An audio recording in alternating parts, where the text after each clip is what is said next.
Welcome to Education Perspectives. I am your host, Liza Holland. This is a podcast that explores the role of education in our society from a variety of lenses. Education needs to evolve to meet the needs of today and the future. Solving such huge issues requires understanding. Join me as we begin to explore the many perspectives of education. Senator Reggie Thomas graduated from Bryan Station High School in 1971. He earned a bachelor's degree from Dartmouth College in 1975 and a Juris Doctor from Harvard University in 1978. His career experience includes working as an assistant professor at Kentucky State University. And now, of course, he serves as senator in the Kentucky State Legislature. Well, then, Senator Reggie Thomas, I am so proud and happy to have you here as a guest on Education Perspectives. Okay, well, it's good to be in the company of Liza Holland here. I'm enjoying this. Well, thank you so much. Going to kick you off with a big question. From a 30,000-foot view, why do you think that we as a society invest in education? Because we want enlightened viewpoints going forward. The world changes. We have inventions. We have product changes, architecture changes, living standards change. Life just changes. And we want to always look for improvements, for new approaches, new methods and ways of doing things. And that all of that comes from education. An educated society, a society that grows, prospers, advances. And that's why education is so important. Otherwise, if we're not in a light society, we're back in the dark ages and very vulnerable to abuses, misuses, just being marginalized and being taken advantage of. There's no benefit to anyone if they're uneducated. That's why, if I may say, add this to your question, Liza, that's why slaves were not allowed to read and write. Mm-hmm. Because slave owners knew they were able to read or write, they could reason and rationalize their conduct and understand how wrong it was. Absolutely. Absolutely. Good addition there. Appreciate it.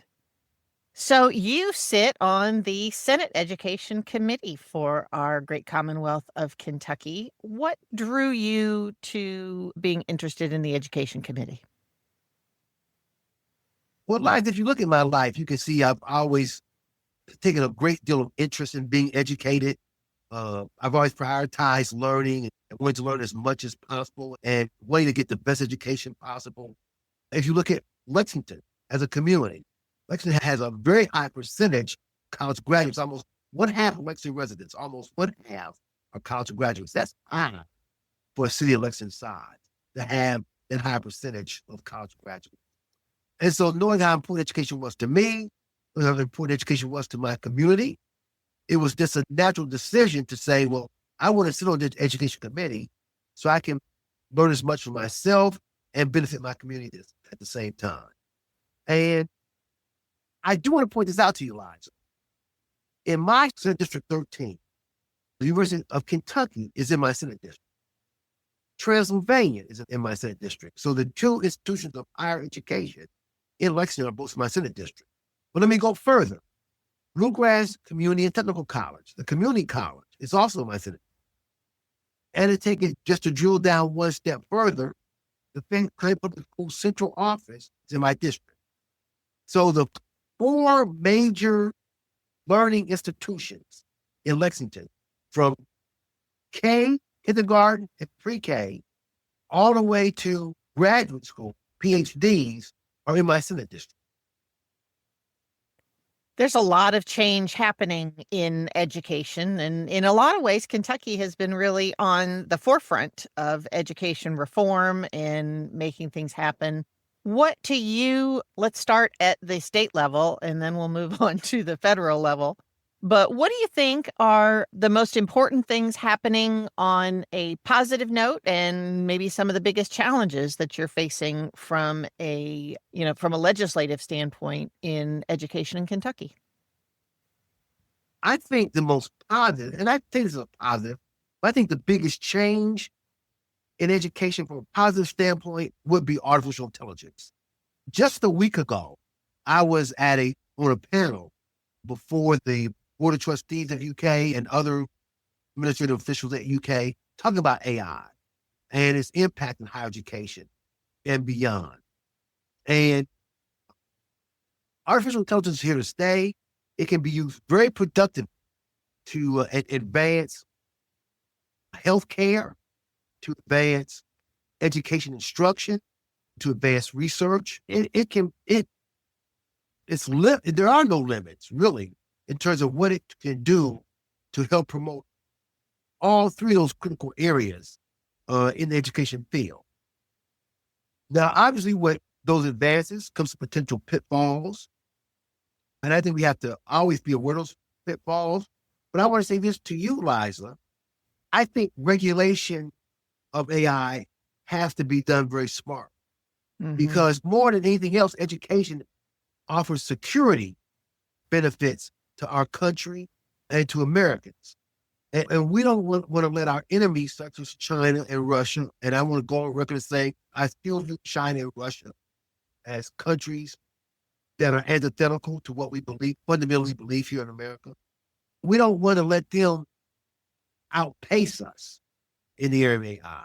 So I'm not in favor of regulating AI to the extent that we lose advantages over countries whose intent are not consistent with our own security purposes. So, but to answer your question, artificial intelligence, the biggest area of advancement in the field of education, particularly in the area of higher education. Boy, I can imagine. What's the conversation amongst your colleagues like as far as regulation is concerned? I mean, I don't know that anybody knows for sure exactly how to regulate AI. I think they feel the same way I did, and they would probably articulate it in the similar manner that I just said, that we need to understand AI, we need to recognize its benefits, we need to authorize and utilize its benefits, but always be aware of what potential risks they are and where those risks can impact people's lives. Obviously, take steps to minimize and eliminate them. You know, one of the things that the legislature is responsible for is determining how we measure success in education. And I'm personally pretty gratified to see this pilot moves to a more local accountability model that will expand what success means beyond just those state test scores. Love to hear your thoughts on what we ought to be measuring for to make sure that we have productive citizens coming out of our education system. Well, Liza, here's how I think we ought to measure success. And that's a great question. I think we ought to measure success by taking a baseline of what we consider proficient or advanced learning, and every year have better scores than the past. I think that would be considered a success if we can see the graph line going upward every year. Then that's success to me. If our reading achievement has increased from the previous year, if our math scores have increased over the previous year, same in science and other areas, then that's success. And of course, the contrast to that, if we would not be successful, if we see declines, that would be alarming. And then we would need to what's going on there, what is it we're doing that's not correct, and what changes need to be made.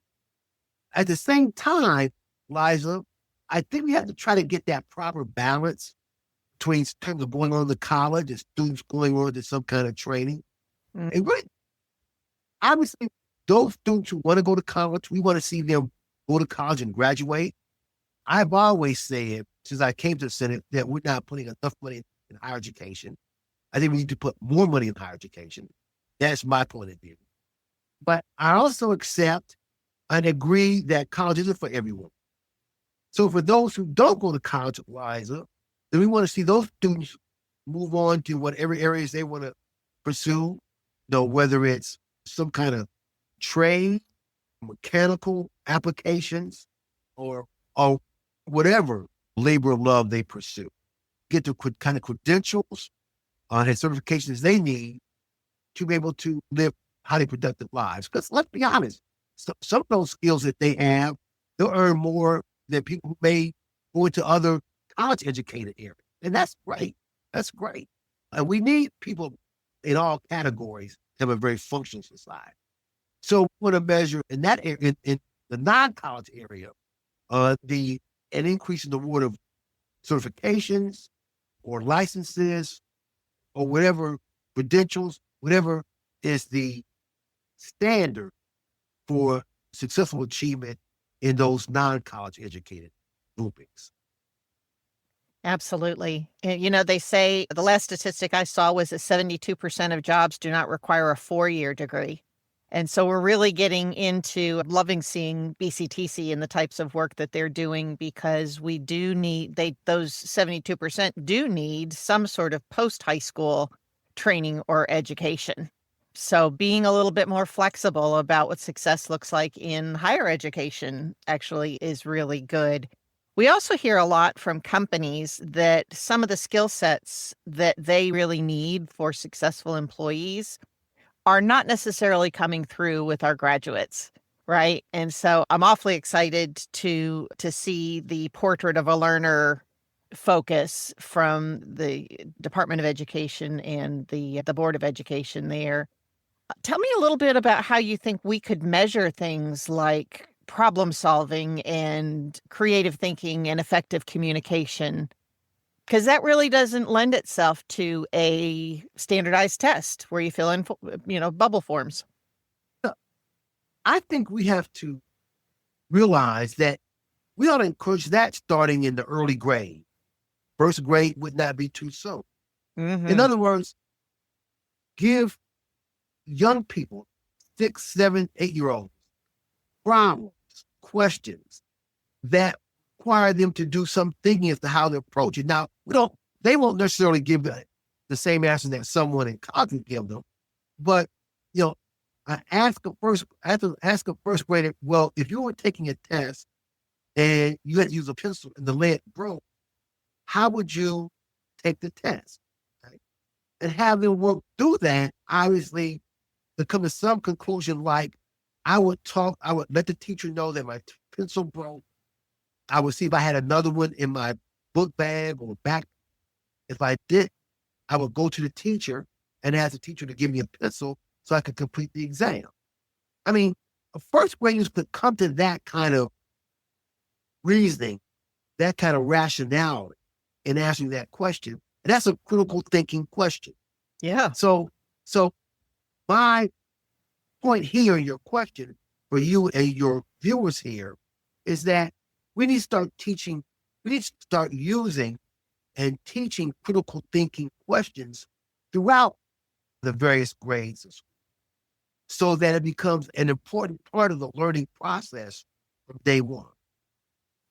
I got to visit our RISE STEM Academy here in Lexington not long ago and interviewed a kindergarten teacher who was using design thinking to allow their students to design a whole roller coaster experiment. And you would not believe the responses that these kids would come up with. I think that sometimes we think that the thinking is not that evolved, but in a way, those young kids, boy, they'll give it a go no matter what, right? They're not afraid of making mistakes the way that kids are when they get older. Liza, you are absolutely right. I applaud that teacher for doing that. And if nothing else, Liza, I want your listeners to understand that no age should be ignored when it comes to utilizing critical thinking skills. 3-year-olds, 4-year-olds, 5-year-olds, they can think critically as well. And we have to, as a society, stop thinking that they can't think. Okay, I think like that. Okay? That's something that we have to get out of our mind when it comes to education and realize that all of these children have minds, and that their minds can be put to use in very critical, very analytical ways, even at a young age, to help them start answering questions and thinking through problems. I'd love to chat a little bit about kind of the role of government in education, because obviously the way that things are set up, it is the responsibility of the legislature to kind of set the guideposts for our education system here in Kentucky and all throughout the nation for that matter. But I'm curious about your thoughts. I know in speaking, especially like with new legislators, a lot of times people don't know what they don't know. And what can we as an education community do to better inform legislators about the kind of the changing needs and what's happening in education? Well, let me ask you a question two ways, Wise. What can the public do? What can people like you do to help promote education and inform educators? That question, Liza, is very simple. Use your voice. Take the time and energy to speak to your legislators and bring them ideas. Like, I think we ought to try this method or this tool in the field of education. You know, the beauty about education, Liza, is there are always new ideas. There are always thoughts about what's the best educational tool, approach, or method to teach someone. Students today are learning far different than I learned, 70 years ago. So, and that's a good thing because society has changed significantly over the last 70 years. So it's incumbent upon people like you, Liza, and others who think like you and who value education like you do, to always let legislators know in the content of legislators to have their voice heard. I can never say that. I can never say about that. Everyone should use their voice, speak their mind when it comes to getting involved in our government. With that said, I think the other half of your approach, Liza, and since I'm on your show, I don't want to miss this opportunity to say this, is that I firmly believe in public education. I mean, public education has been around in America, Liza, since the turn of the 19th century. When you started seeing states like Virginia and Massachusetts create free public schools for children. In other words, rather than having just the wealthy get educated, still those states in the early part of the 19th century said, we want to create a system where everybody can go to school and have access to public education, access to education. And I think that's one of the greatest things we've done, Liza, in our country over the last 200 years, to have free public schools. And I think we ought to keep that, Liza, and really expand upon it. I have to tell you, Liza, public schools have been in jeopardy, the Kentucky legislature, over the last 10 years. But fortunately, Kentucky keeps making it clear every time there's a director of public education that they value public education. They want public education. And Liza, what we need to do, and I'm going to tell you this now, we need to seriously increase our funding to public education. We sort of creep along, Liza, in terms of how much we give in the SEEK formula. And every year you hear people say, we giving record amounts. Well, Liza, that only means we're giving $1 more or $2 more than what we did this year. So, but we need to increase that substantially, Liza. We're about, at least, Liza, if the SEEK formula, I think SEEK formula now is $4,800, it should be increased to about $1,500. Yeah. About $1,000 behind our per pupil funding than where we should. And that would cause an increase, Liza, probably looking at about a billion more in SEEK funding than what we're giving now. But that's where we should go. We've got to significantly increase our funding in public education for our students to really get to the levels where we're providing truly meaningful and highly productive education for our children in Kentucky.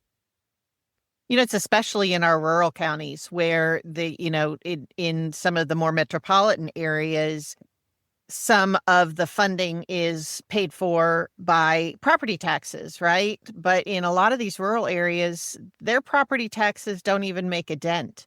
And so they're almost 100% dependent upon our state money to be able to do that. And if our SEEK funding is not fully funded, which it hasn't been for a very long time, those are the people that suffer. And we have a tremendous rural community here in the state of Kentucky. So I'm really glad you brought that up. Let me be clear. I'm not, as you well know, the state legislature has been sued by students. I love it. By students in terms of the formula not being constitutional and the Rose decision not being followed. I'm not going to speak to that lawsuit because, again, I'm a member of the legislature. So to some degree, I'm a party in that lawsuit. But obviously, we want to seek Formula One.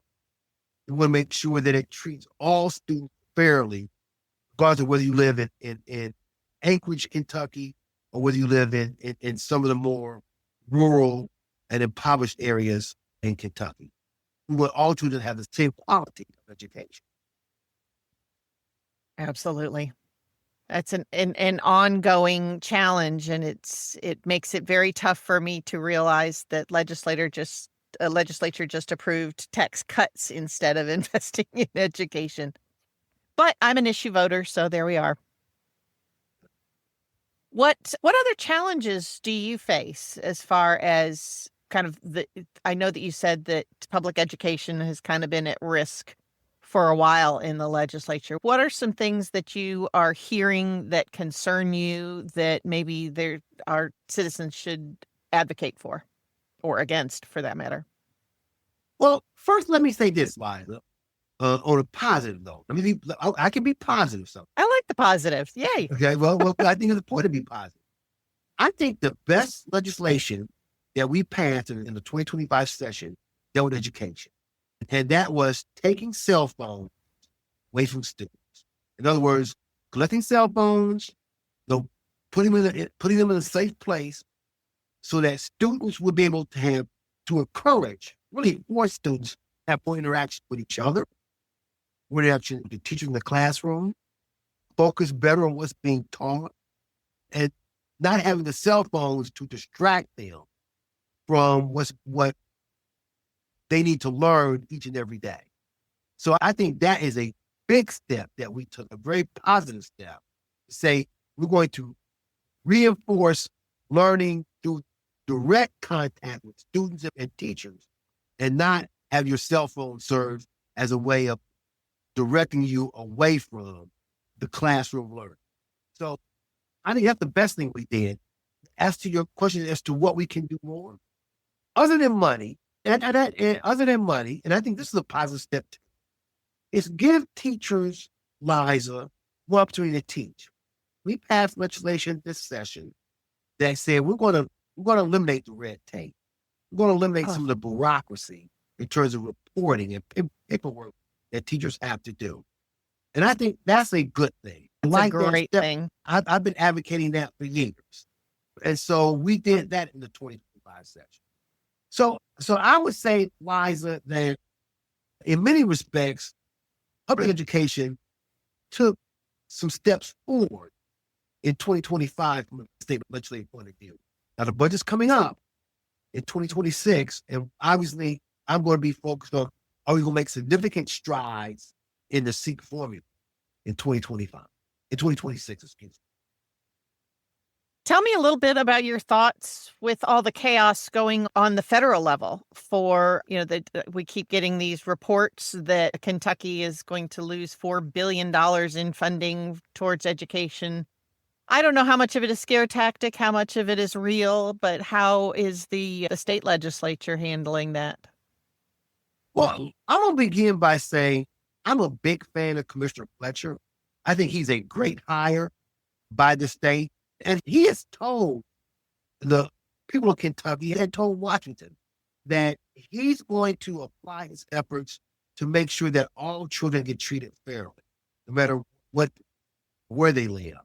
And that, if he gets directives about what can and cannot be done, he will try to follow those guidelines. But at the end of the day, he's going to ensure that no child suffers, regardless of what happens from what. Liza, I want to keep this discussion upbeat. I'm not going to get very political in terms of what I think about the present administration. I will say this, Liza, because your listeners and viewers need to know this. If the cuts come, as I believe they will come, from the administration, current administration, then why you're going to see two significant major impacts. First of all, children with disabilities, children with IEP plans, children with 504 plans will not receive the funding they need to be able to remain competitive and productive in the class. Students with disabilities are really going to be put on the back burner in terms of not really getting what they need to be well educated. That's going to be very hard to our society to not provide for disabled children who now come to public school. The second thing, Liza, that you're going to see is that you're going to see a cutback in terms of the nutrition and the amount of food that children receive, not just during school, but after school. Mm-hmm. We need to understand this part. And I'm going to look at you very directly when I say this. A huge percentage of children in Kentucky get fed through the school system. Not just lunch, not talking about just school lunch, but breakfast and sometimes food taken home at the end of the day on weekends. Yep. And there are going to be those cuts in our agricultural budget and in monies that we receive through Department of Education that go to nutrition.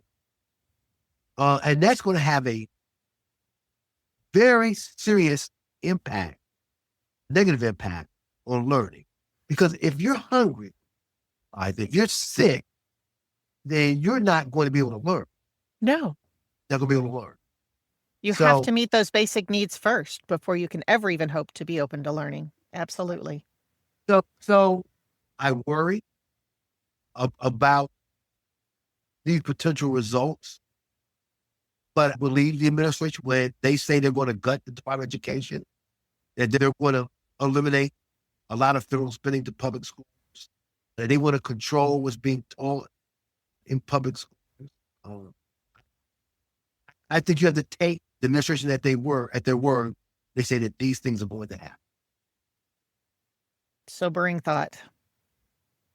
So bringing it back here to Kentucky, where I do think that for the most part, we are good supporters of public education, obviously, as everybody came out and roundly defeated all 120 counties. I know, every single one. For those of you who are not in Kentucky, we had an option to change our constitution to allow for public funds to go to private schools, and it was soundly defeated. So it's exciting to me that the energy is there and that sort of a thing, but we still do face challenges. What do you view as the biggest challenges to education in Kentucky right now? Liza, I think I said it before, it is funding. Well, let me say this, Liza, because I haven't talked about this yet, and I don't want to end your program without mentioning this point. The next level of advancement in Kentucky education, Liza, has to be the creation of pre-K, the full funding of universal pre-K across this state. Liza, as you well know, because you live this every day, half the states now have monies and a system that brings 4-year-olds into the classroom. Mm-hmm. At the state, now 25 states do that, including if you include Washington, D.C., then you got 26 of the 51 jurisdictions here. Kentucky is not in that.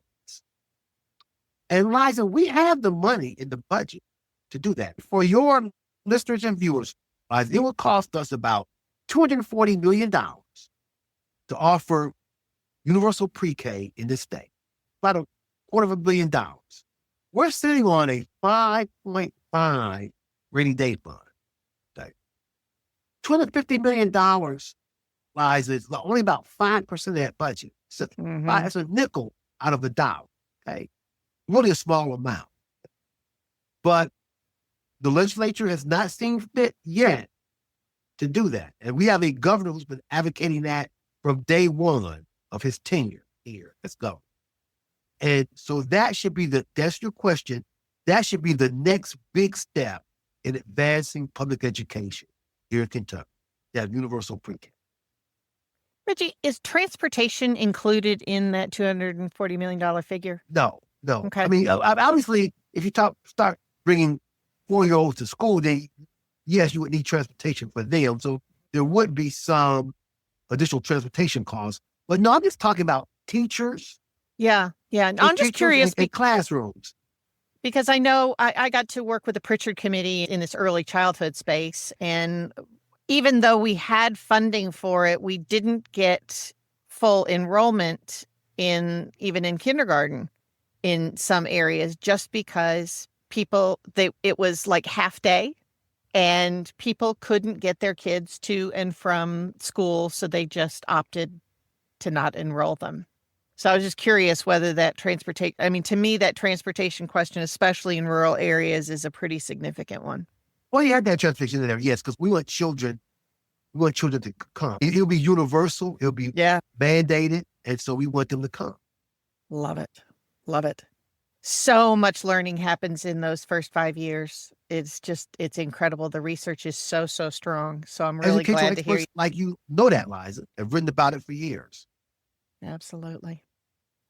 Oh, this has been such a great conversation, but I guess we are running up on time here. Tell me, last question is, what would you like for decision makers to know? And you can define decision makers however you would like to do so. Well, can I include you as a decision maker, Liza? Absolutely. Okay. Well, let me tell you what I would like you to do. I think this podcast is great. I would like you, Liza, to take this podcast on the road. You'll have more public podcasts like in McCracken County or in Warren County or in Hardin County, Liza, or in Boone County or in Laurel County or in Boyd County or in Letcher County. That's what I would like for you to do, Liza. Again, you've gotten a mandate from the 2024 elections that said we want to value our public schools. I think you should go on the road and encourage people like-minded people like you, Laura, Eliza, to do the same and create a drumbeat to say that we need to do more with our public schools and we need to make sure that they get the funding that they need, these children get the quality of the attention that they need. Because, and I'll close with this, pre-K is important, very important. It's critical now, necessary. But also teacher pay is important. You got to pay them. We only have one county, Lord, in the state today, one school district that pays its teachers $50,000 or more a year starting salary. And that's Fayette County. And we need to make sure we pay all our teachers at least a starting salary of $50,000. Absolutely. And that is a great way to conclude this. And I will say, I'm real excited. I'm doing some partnership work with Junior Achievement to the Bluegrass, which means I'm going to be getting out to a bunch of the various counties, particularly in Eastern Kentucky anyway. And I will take your advice and see if we can't get a bunch of those folks up and on this podcast. That's what I would like, Liza. Fantastic. Well, Senator Reggie Thomas, thank you so very much for being with us today on Education Perspectives. So appreciate all of your thoughts and wise words.